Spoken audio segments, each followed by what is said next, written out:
जय हिंद दोस्तों, यदि आप कंप्यूटर ऑपरेटर जेईआईटी या फिर अन्य किसी एग्जाम की तैयारी कर रहे हैं तो ये प्रश्न आपके लिए बहुत महत्वपूर्ण होने जा रहे हैं। तो चलिए दोस्तों शुरू करते हैं।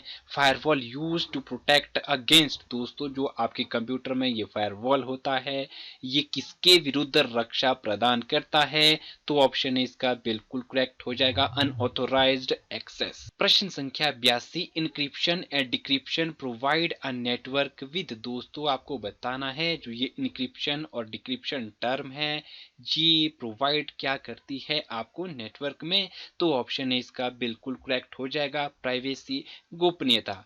विच of the following device select one of several input and transmits it to a single output, निम्न में से कौन सा डिवाइस अनेक इनपुट में से एक का चयन करता है और इसे एकल आउटपुट को संचारित करता है? ऑप्शन ए एनकोडर, डिकोडर, मल्टीप्लेक्सर या फिर डी मल्टीप्लेक्सर। तो दोस्तों ऑप्शन सी मल्टीप्लेक्सर इसका बिल्कुल करेक्ट हो जाएगा। कंपाइलर कैन चेक, दोस्तों आपको बताना है जो ये कंपाइलर होता है हाई लेवल लैंग्वेज को मशीन लैंग्वेज में कन्वर्ट करता है, ये क्या चेक करता है? Option A logical error, option B syntax error, both A and B या फिर ऑप्शन डी कंटेंट एरर। तो दोस्तों ऑप्शन बी इसका बिल्कुल करेक्ट हो जाएगा, syntax error. During software development which factor is most crucial, software विकास के दौरान कौन सा कारक सर्वाधिक निर्णायक है? Option A people, product, process या फिर ऑल ऑफ दीज, यह सभी। ऑप्शन ए इसका करेक्ट हो जाएगा। Which one of the following is the last phase of software development, दोस्तों आपको बताना है निम्न में से सॉफ्टवेयर विकास का अंतिम चरण क्या है? फ्रेंड्स सबसे पहले तो आपको जानकारी होनी चाहिए जो ये सॉफ्टवेयर डेवलपमेंट क्या साइकिल है, इसके कितने फेज होते हैं। आपकी जानकारी के लिए मैं बता दूं दोस्तों, जो सॉफ्टवेयर डेवलपमेंट होती है, जो सॉफ्टवेयर डेवलपमेंट का साइकिल है वो 6 फेजेज में होता है। दोस्तों कितने फेजेज में होता है? 6 फेजेज में आपका सॉफ्टवेयर डेवलपमेंट होता है। कौन कौन से चरण है? पहले चरण की यदि हम बात करें दोस्तों तो फर्स्ट है आपकी प्लानिंग, ठीक है फ्रेंड्स। पहले चरण में आपकी प्लानिंग होगी। नेक्स्ट जो स्टेप होता है दूसरे स्टेप में होती है एनालिसिस, ठीक है दोस्तों। सेकंड स्टेप में आपकी एनालिसिस होगी। तीसरे स्टेप में उसकी होती है उसकी डिजाइन, ठीक है दोस्तों। चौथे स्टेप में डेवलपमेंट एंड इम्प्लीमेंटेशन, ठीक है। फोर्थ स्टेप जो होता है डेवलपमेंट एंड इम्प्लीमेंटेशन, डिजाइन करने के बाद उसे डेवलप किया जाता है, ठीक है दोस्तों। और जो पांचवा स्टेप होता है फिर होता है पांचवें स्टेप में टेस्टिंग एंड डिप्लॉयमेंट। छठा जो अंतिम स्टेप होता है दोस्तों उस स्टेप में क्या होता है फ्रेंड? उस स्टेप में होती है उसकी मेंटेनेंस, ठीक है। ऑप्शन डी इसका बिल्कुल करेक्ट हो जाएगा। सिक्स्थ जो स्टेप होता है दोस्तों वहां क्या होती है आपकी maintenance. Black box testing sometime called, दोस्तों आपको बताना है जो ये ब्लैक बॉक्स टेस्टिंग है को कभी कभी क्या कहा जाता है? फर्स्ट ऑफ ऑल हमें जानकारी होनी चाहिए ये ब्लैक बॉक्स टेस्टिंग होती क्या है। मैं आपकी जानकारी के लिए बता दूं दोस्तों, ब्लैक बॉक्स टेस्टिंग आपकी सॉफ्टवेयर को टेस्ट करने की मेथड है। ध्यान से सुनिएगा दोस्तों, black box testing is a method of software testing that examine the functionality of application without peering into a internal structure or working। ठीक है दोस्तों, समझ में आया? नहीं आया तो मैं आपको हिंदी में बता देता हूँ। दोस्तों ब्लैक बॉक्स टेस्टिंग जो है सॉफ्टवेयर को टेस्ट करने का, उसके परीक्षण करने का एक तरीका है जो किसी एप्लीकेशन की, ध्यान से सुनिएगा दोस्तों, जो किसी एप्लीकेशन की कार्यक्षमता को उसकी आंतरिक संरचनाओं या कामकाज में शामिल किए बिना उसे जांचता है। जो ये ब्लैक बॉक्स टेस्टिंग है दोस्तों ये सॉफ्टवेयर को चेक करने की, उसे टेस्ट करने की एक टेक्निक है, ठीक है दोस्तों। वो उस सॉफ्टवेयर को चेक करता है उसके आंतरिक संरचनाओं और कामकाज में शामिल हुए बिना, ठीक है दोस्तों। तो ये ऑप्शन सी इसे बोला जाता है बिहेवियरल टेस्टिंग, उसके बिहेव को चेक करता है आपका black box testing. Option C इसका बिल्कुल करेक्ट हो जाएगा। Which of the following data structure is linear data structure, निम्न में से कौन सा डाटा स्ट्रक्चर रैखिक डाटा स्ट्रक्चर है? Option A graph, directory, tree या फिर ऑप्शन डी एरे। तो दोस्तों ऑप्शन डी इसका करेक्ट हो जाएगा, array data structure. Priority queue can be, वरीयता पंक्ति हो सकती है।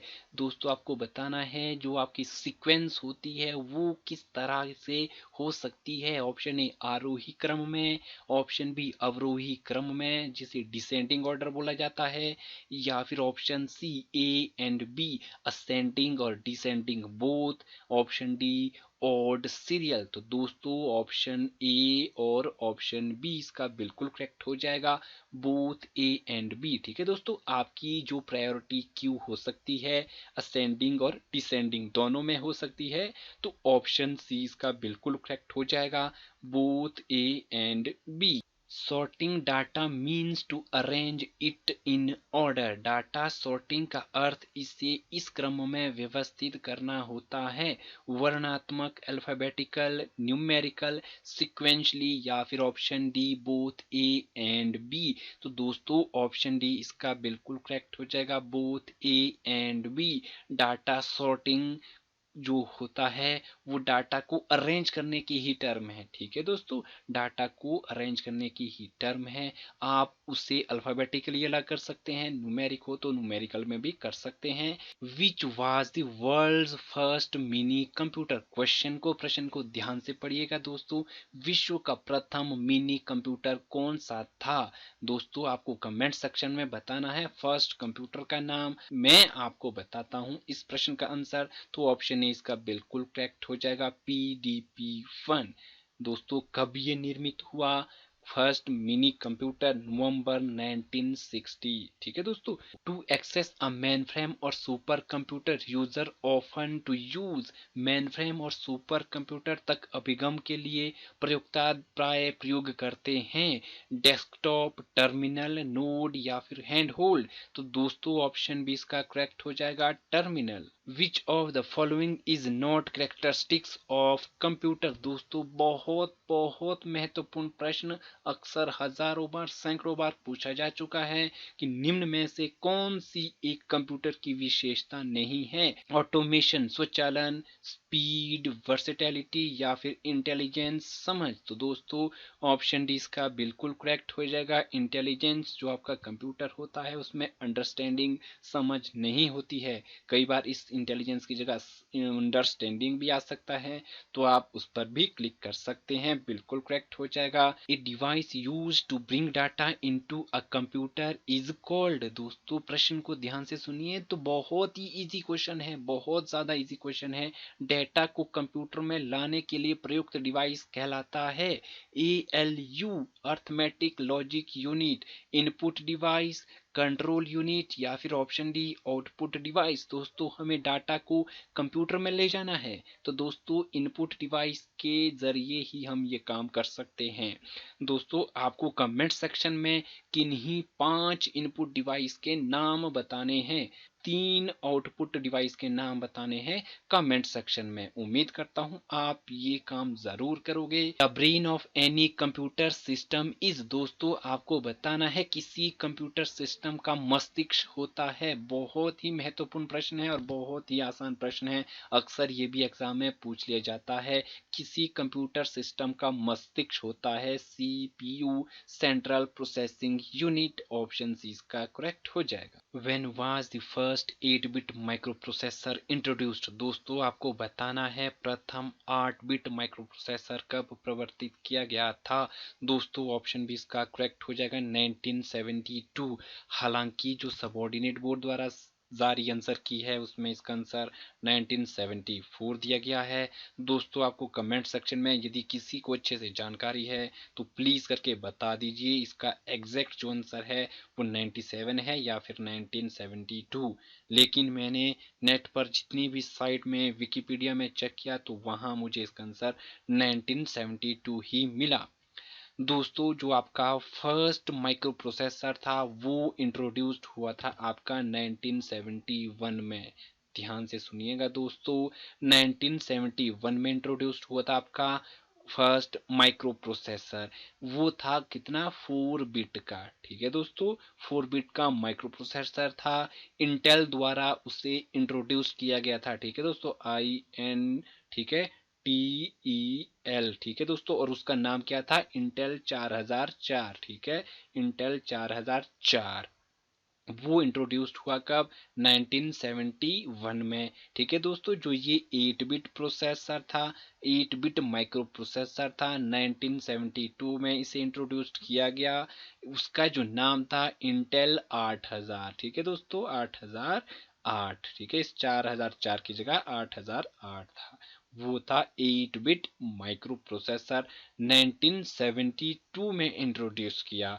हालांकि HPSSB सबॉर्डिनेट बोर्ड द्वारा जो आंसर की जारी की गई उसमें इसका जो ऑप्शन दिया गया है वो है 1974। वायरलेस माउस कम्युनिकेट थ्रू, जो आपका वायरलेस माउस होता है वो रेडियो वेव्स, रेडियो तरंग में कम्युनिकेट करता है, संचार करता है। तो ऑप्शन सी इसका करेक्ट हो जाएगा, रेडियो वेव्स।